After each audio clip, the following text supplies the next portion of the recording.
This is Curtis Knight, Executive Director of California Trout. Before we share today's episode about the art of storytelling and conservation and a compelling case study from Los Angeles, I want to acknowledge the devastating wildfires in the LA region. While we recorded these conversations before the fires began, our discussions about habitat connectivity and community feel especially poignant now, as both residents and wildlife face unprecedented displacement. Our hearts are with all Angelinos affected by these catastrophic events. For those seeking assistance or wanting to help, please check our show notes for resource links. Here's our episode.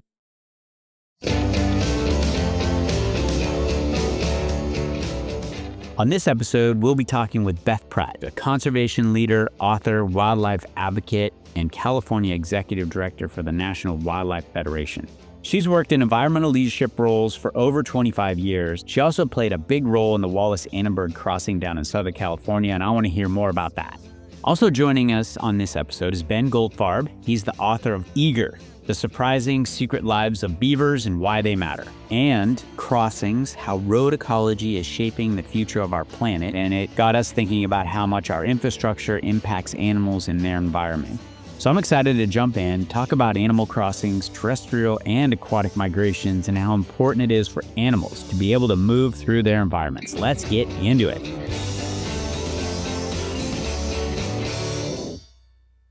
All right, Beth Pratt, welcome to the Fish, Water, People podcast.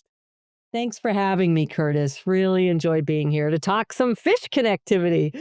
Yes, fish connectivity and migrations of all types. That's really what we want to talk about. So maybe just to start, tell us all a little bit about yourself. Whoa, boy, let's see, 30 seconds or less? Yeah, who are you? Tell us who you are at 30, born in Boston, Californian by choice. I came out here at 21 after college and just fell in love with California and in the Sierra and all of the state. I just, to me, it's home. I've worked in wildlife and the environment my entire life, even since I was a 6-year-old girl trying to advocate for the protection of my neighborhood development. That was one of the few ones I lost, at 6 years old. But for me, I think I was thinking about this. If there's a common thread to my life's work, it is wildlife is the moral compass, and also kind of being a disruptor and trying to put the science in action to give wildlife a shot. I think I try to let people know and try to give the tools for how wildlife can survive on a human landscape. And that means a lot of coexisting to try to help people see wildlife as neighbors. But also just implement.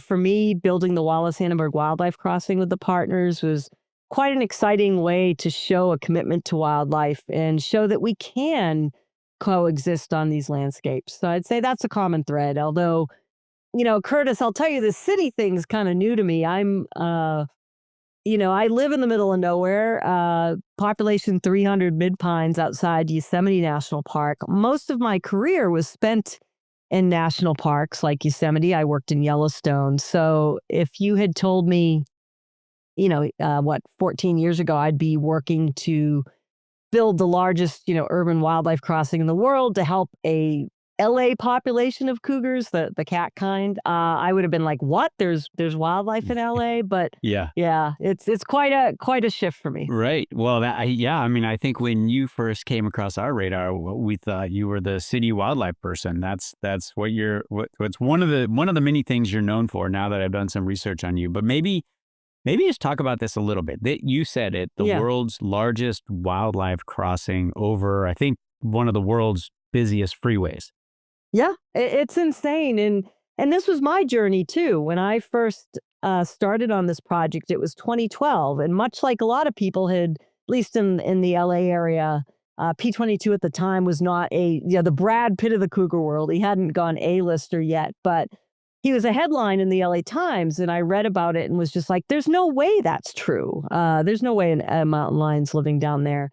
Who was P22 and how did he end up capturing the imagination of Angelinos?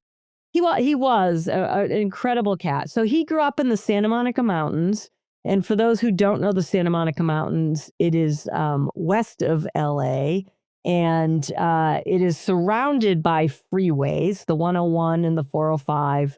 and some others on 3 sides, and then the Pacific Ocean on the south side, south and southwest. But so these cats are essentially trapped in there because these freeways are the busiest in the world, as you noted. And mountain lions are solitary creatures. I don't know if steelhead are like this. They seem to share territory, I think. Yeah. Oh, mountain lions do not. They have to find their own territory, or else the dominant male may kill them. But their territories are huge, 100 square miles. So when P22 came of age, about 1 or 2 in mountain lion terms, he had to make a journey and find a new home. But, not so easy for him or any of those cats in that area because they're in the middle of all the LA freeways. So he made a journey across 2 of the busiest freeways, the 101 and the 405, which I don't even like to drive on, and ends up in Griffith Park, which a mountain lion had not been in for as far as we know, decades, if not 100 years. Once he got there, they got a collar on him pretty quickly upon detection. Jeff Stickich was able to get a collar on him not long after the first photo arose. He never tried to cross those freeways again. Wow. And I think that's what's interesting about him, whether I think he made a very reasoned decision in mountain lion that I'm not doing that again. That's too dangerous. Okay, there's plenty of deer here. Yep, no other male mountain lion, so I'm okay. And yeah, maybe bachelorhood ain't so bad. And he stayed. I think it was his gumption. Everybody, it's Hollywood. Who doesn't love a underdog or undercat story? Right. And that's where I think the sort of story of P22 just started taking hold because of his impossible journey and that he was making it. Yeah, and P22 really became the face of the need for wildlife crossings like the Wallis Annenberg. It really is proof of how important those individual stories can be to get people to care about wildlife. Yeah. It took me on this journey of the importance of our human landscapes to wildlife, whereas before, I was of the wrong notion, both scientifically and socially, much like we were all trained in, of Gen X age, you come up in that sort of, model of wildlife where you put the wildlife here and the people here and never the two shall meet. And wildlife does not belong in human spaces. And P22 really started challenging my assumptions and led me down the road of, no, indeed, I was wrong. And a lot of people were wrong in that notion. And that is where my involvement in the Wallis Annenberg Wildlife Crossing was born. One of the things that really impressed me, and I think you were right in the thick of this whole thing, but one of the most impressive things of the P22 story is how it captured the imagination of 20 million Southern California people and how important that was. How important it was for all those people to start rallying behind a mountain lion. And really that public awareness and that enthusiasm is probably one of the primary things that led to the expenditures by the state. I know there's some private money going into building this huge wildlife crossing over the Ventura Freeway. Yeah, I mean, it wouldn't have happened without P22. And listen, I may have been the right person at the right time because I definitely land on more the animal rights side of, science. I consider myself a scientist, but it's not my day job. Yet, what inspired me to protect wildlife as a kid, and I bet, Curtis, you're probably similar, wasn't a science book. It was watching Born Free or Flipper. And I think what P22 did was basically using the tactics that those who do, domestic animal rescue have known for years. You need an individual animal to inspire people. And I think the biggest mistake big environmental and scientific groups, even including my own, did years ago was that you couldn't anthropomorphize. You couldn't have a relationship with wildlife. That's bullshit. Let's just call it. Yeah, totally. Yeah, well, and that's exactly where P22 got the traction, right? I mean, it was things like seeking mates and loneliness and having to cross busy freeways to do all that sort of journey that really captured people's imagination. Yeah, he took a very scientific principle, habitat fragmentation, genetic collapse, things like that, which again, all the science was there, but he took that and made it a very human thing, right? And I think that's where in building relationships with wildlife, we now know the science is catching up with what all of us who have lived with animals, like I have 6 dogs, right, have known for years. They do, they do have a range of emotions. They are a lot like us, maybe not exactly. So people all of a sudden saw firsthand, it wasn't like a scientific paper, that what these roads did to an animal like P22. And boy, you saw almost overnight Yeah. the shift in how connectivity became important. Yeah, absolutely. And so Los Angeles, I read, is one of only 2 megacities, depending how you Yep, define a megacity, that has big cats. I guess Mumbai and leopards are the other one. But exactly. Yep. it sounds like Angelenos really then rallied behind this idea of like, hey, we're a big city, but we still have these wild creatures roaming among us. Instead of being scared, they really embraced it. That's what I love about LA, and California. I'd say I'm really lucky in that, I oversee in my job with the National Wildlife Federation, the California work. And California is just very progressive towards native wildlife. We just have a really supportive state that has been that way for a long time. So I didn't really have to start from scratch, but Right. yes, it is something, and I applaud Angelenos that in any other state in this country, P22 upon detection would have been shot or Right. removed. And what did they do in LA? Made him a folk hero, turned him into the Brad Pitt of mountain Yeah. lions. And that to me is a really hopeful thing for native wildlife. And just so everybody understands the story, it ends in a way that probably, as much as anything, also helps really spark action to getting a wildlife crossing built. Yeah, he was really sick and in the end was hit by a car. Mm-hmm. And so couldn't even in the end escape that. But even his whole life, as much as I, on the bright side, try to celebrate, he had a long life. For 12 years, he Yeah. lived on the most urban of landscapes and had a longer life than most mountain lions. But even that was a little unnatural, right? Mm-hmm. But he was hemmed in by this connectivity issue. He Mm-hmm. never got to have a girlfriend. Mm-hmm. He, in fact, and then this study just came out. It's really interesting. Ellie Boleas with UC Davis and some of the lead scientists on the Puma project with the National Park Service, like Jeff Sikich and Seth Riley, they showed that LA's mountain lions, to sort of cope with the human activity, are becoming night owls. They are shortening Oh, I their saw this. hunting Yeah. time at night. Yeah. Yeah. P22 was the second most cat that did that, which is interesting because that's why I love science. I always thought he had kind of adapted more to human presence. No, in essence, I was wrong. He was actually doing more to get away from human presence, Mm-hmm. given how urban he was. So, if he had had connectivity, yeah, okay, in and out of Griffith Park, no problem. But he had no options, and Right. that's the problem. It really underscores what an absolute barrier, almost absolute barrier, those Yes, freeways are. It's like if you choose yeah, not to do it, that's one thing. And then if you choose to do it, you're most likely not going to make most it. like exactly, and that is the problem that most males, National Park Service study shows, don't make it past the age of 2 in the Santa Monica Mountains because of all these bad choices they have. Yeah. Well, so let's talk a little bit about, fish for a minute. Sure, yeah. Yeah.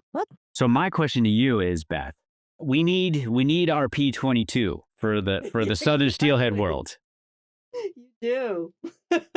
Yeah, fish passage is actually the subject I know maybe the least about, which is kind of funny. But on the other hand, you cannot separate the aquatic from the terrestrial environment. In fact, the design depth that we went into on the crossing to make sure it fit with drainage and watershed and preserve those creeks was meticulous. You need to look at connectivity from a whole landscape connection. And even though we sort of bill the mountain lions, we need to save the mountain lions as part of this crossing because they were the most acutely at risk, right? They Mm-hmm. literally were going to vanish. It is being designed for all wildlife. Mm-hmm. You need Yeah. connectivity in these landscapes for everybody. To your steelhead, I will say it's possible. You got trackers on some of these Yeah. these Yeah. guys. I like Yeah. Bob the steelhead. I like kind of for some reason Bob just sticks out. Oh, there it is. We're gonna trust you. Okay. Yeah, you get yeah. I followed some of these posts that you and Yeah. others have done on these journeys of steelhead, of Yeah. salmon, you name it. It's pretty incredible. And I think if you personalize it, right? I mean, you're not going to know everything about Bob, but you have a pretty good idea. But let people follow the journey. I'd go with Bob the steelhead.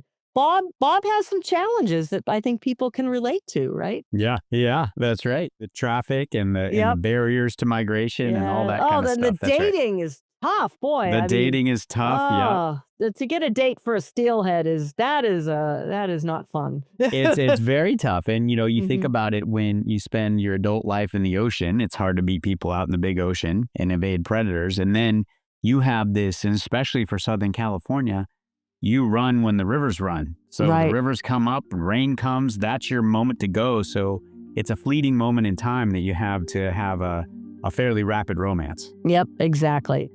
Well, Beth, hey, thank you for joining us and really sharing your stories there, and really appreciate what you've done to raise awareness for biodiversity and wildlife here in this awesome state that we live in. No, and thank you right back to you, Curtis, and Cal Trout. I mean, again, you cannot separate the aquatic and terrestrial. When we talk about connectivity, it means all.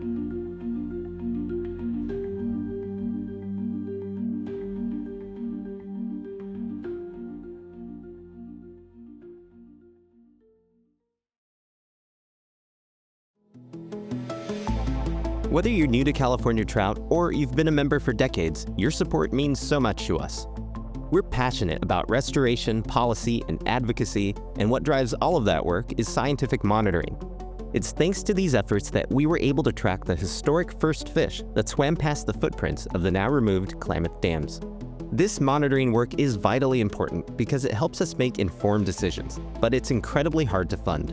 To find out how you can take part in these monumental restoration projects and help support ongoing scientific monitoring, visit caltrout.org. That's CALTROUT.org.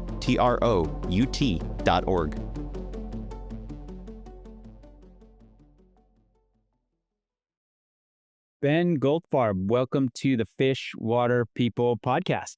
Hey, thanks so much, Curtis. It's great to be here. You have this interest in this natural world, what we focus on here at Cal Trout, and a lot of different careers you can get out of that. You could have been a biologist, you could have been a scientist, but the writing aspect of it, I think, is just so important. I have so much respect for people that can communicate these complex ideas in a way that's entertaining and captivating. As you were going through this progression of, hey, what am I going to do with my life? How did you decide to be a writer specifically in this nature genre?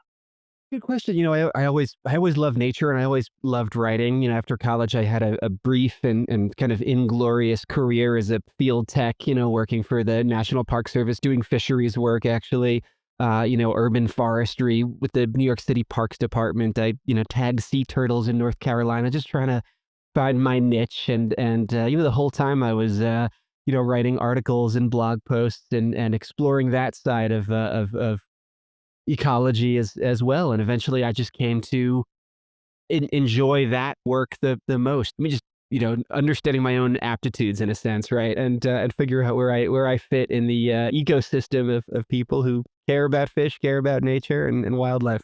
Maybe talk about some of your influences and how you try to approach, a story about, like, how am I going to write a book about beavers? David Quammen is really, he's probably the writer who I most deliberately model my own work after, definitely inadequately. He's such a legend. I mean, I think the thing that he does so beautifully is, he writes these really lively, warm, funny sentences, right? I think that it's funny. I think in the writing world, we talk and think a lot about the structure of our books and the themes, but ultimately the fundamental unit of book consumption is the sentence, right? And David Quammen just writes these wonderful, funny, incredibly lapidary sentences, and that propels you through difficult topics like island biogeography in the case of his book Song of the Dodo, or zoonotic disease in the case of spillover, right? So, if you write funny, lively sentences, I think you can lead your readers through some difficult material, and that's what I'm always thinking about, and probably not achieving in the way that Quammen does, but at least aspiring to achieve. No, it reminds me a lot of that. And you make it a personal story too. I always get really connected there. You're always interested in what role did this person play? I mean, we talked with Beth Pratt, and her efforts down in Southern California. It really resonates when you connect it to the person. I think that what makes Beth such a brilliant and effective environmental campaigner is that, she, in a sense, personified a wild animal, right? People at times, I think, gently criticized Beth for doing that, for anthropomorphizing a wild animal in that way. But, as she pointed out, people connect to stories of protagonists, and those protagonists can be people or they can be wild animals. Yeah, she's brilliant in that way of being able to use that in a way that allows people to just connect. I saw the Wallis Annenberg overpass just about 3-4 months ago. So his structure was in place, and you could see what a mammoth structure it is. I mean, maybe just talk a little bit about that whole overpass ecology that you really brought to light for me. Yeah, absolutely. I mean, so, a lot of what this book's about, right, is about this growing movement to build wildlife crossings, overpasses, underpasses, culverts, all of these different structures that allow animals to move back and forth. And, and that Liberty Canyon crossing, the Wallis Annenberg overpass outside of LA, I mean, that's, going to be certainly the biggest wildlife crossing in North America. And it's, it's rapidly becoming the most famous if it isn't already. And it's such a fascinating, unusual project in so many ways, right? In large part because it spans the busiest freeway on Earth, or at least certainly in the US, 10 lanes of traffic, 300,000 cars a day. Nobody's ever built a wildlife crossing in that kind of densely trafficked, sort of urban environment before. And so, they're really pulling out all the stops, they're including all of these vegetated screens and berms and rock walls to block all of the noise and light pollution that would potentially deter animals from using it. They're growing native vegetation in an on-site nursery and, inoculating the soil with native mycorrhizal fungi. They're doing all of this landscaping, essentially creating this new ecosystem atop the highway. Whereas, most wildlife crossings in the past have been built, over relatively lonesome, 2-lane rural highways in Wyoming and Colorado and Montana. This is just a totally different project that's happening at a scale, that nobody's really done before. And, and in that sense, it's really, I think, moving the goalposts for wildlife crossings in general in a really positive way. Here in Colorado, where I live, there's this long-standing dream to build an overpass and underpasses across I-70. And, I think historically the state basically said, well, that's, a giant interstate highway. We can't do that. But, now that a wildlife overpass is being built over the 101, then we can do 4 lanes of traffic on I-70, right? That no longer seems impossible. And, in fact, that is probably going to happen. So, Beth's work in LA has, I think it's really changed the game for habitat connectivity and wildlife passage around the country.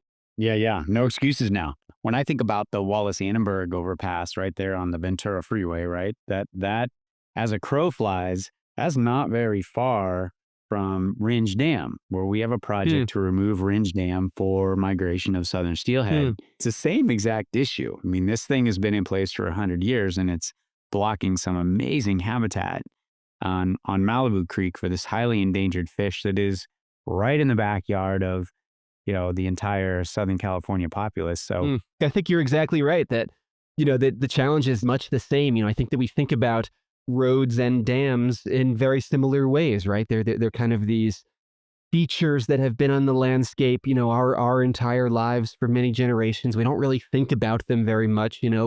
We get on the highway and, and go to school or to the grocery store or the hospital or wherever we're going, using roads without really thinking about them and the ecological damage that structure might have done along the way. So, I think, just getting people to think about infrastructure, not exactly the sexiest topic in the world, but an incredibly vital topic. That's the challenge that I think faces both people working on road ecology and people working on fish passage as well. What fascinated you about the road ecology that you wanted to write this book about? I had a chance to take a tour of some wildlife crossings, underpasses and an overpass on Highway 93 north of Missoula. And it was just incredibly inspiring. Obviously we do so much on this planet that makes animals' lives harder and more dangerous. And, roads are emblematic of that. And here were these multi-million-dollar pieces of infrastructure that we built to make their lives easier. And I just found that to be, this kind of incredible expression of ecological compassion and empathy towards other creatures. And so that was what got me so excited about this topic was, standing atop a wildlife overpass in Montana, just in awe of the thought that, a couple hours later, a grizzly bear might be walking through this same space. Yeah, that's cool. Well, and it's one of those things where you read this book and your eyes are opened. We're all doing this. We're all on a road every day. And I think I underappreciated, though, the impact it had on animal migrations. That's true of fish movement as well, right? I mean, every place that a stream goes under a road, it's being funneled through a little corrugated metal pipe, right? A culvert. And, we know those culverts are fish barriers as well. And they're, just in the same way, they're kind of differential fish barriers, right? The same culvert that, a big spring Chinook might be able to make it through. That might be a barrier to a less energetic chum salmon, for example. That idea that, that roads are sort of differential barriers to different species at different times and different stages of their life history. I think that's true in both the kind of terrestrial and aquatic realms. Yeah, so true. Well, Ben, eager about beavers, crossings about road ecology. What's next? Yeah, your listeners will be happy to know that I'm writing a book about fish. About fish. All right. Yeah, for sure. About fish movement and fish migration is this kind of keystone ecological and cultural phenomenon or process that, of course, we've screwed up in a million ways, and on places like the Klamath are in the process of restoring, and certainly Pacific salmon will feature prominently, in that book.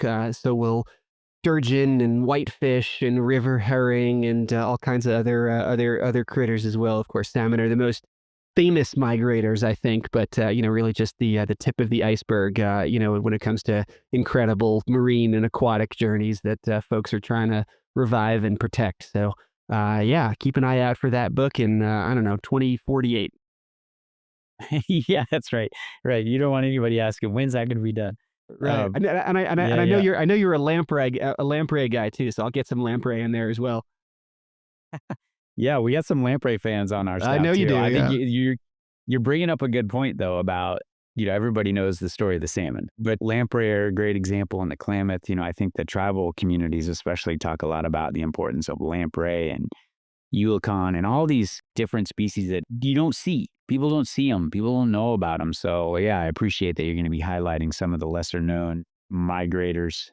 Definitely. Yeah. I mean, even salmon, right? You said that people know the story of salmon, and, I think that's broadly true, but maybe it's more accurate to say that people think they know the story of salmon, right? I mean, it turns out that that salmon migration is, it's so much more ecologically and physiologically and, sensorially complex, I think, than most people recognize. I mean, certainly than I understand. I'm in the middle right now of reading about, salmon navigation and cognition and, the incredible physiological transformation that happens, moving from fresh to salt and back again. And, it's just such it's one of those things that, we sort of we all know that salmon do it, but, how they do it ends up being just this unbelievably mind-blowing process that, I'm excited to try to dramatize, in the written word.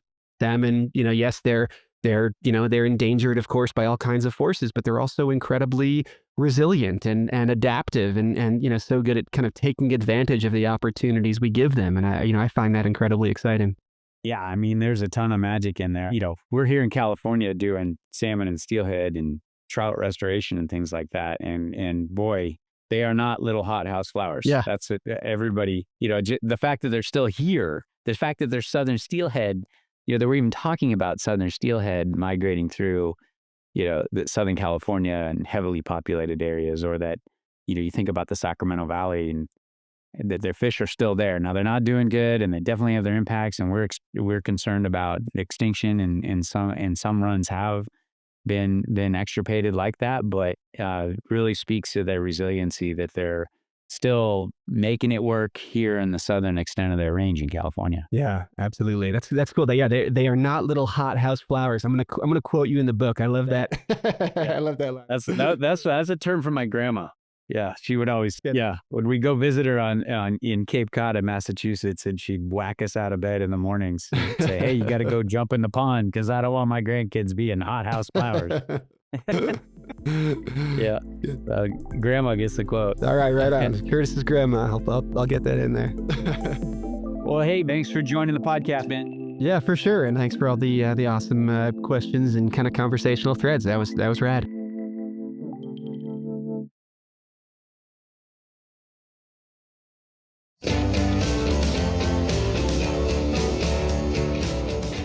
I'm Curtis Knight, Executive Director of Cal Trout and your host of the Fishwater People podcast. Thanks so much to Ben Goldfarb and Beth Pratt for joining us on the Fishwater People podcast. And as always, a big thank you to Wilco for our theme song with original music by Layin' Lizard. This episode was written, produced, and engineered by Bridget Shaw and Drew Alvarez of Pusher Media on the banks of the Sacramento River in the historic train and trout town of Dunsmuir, California.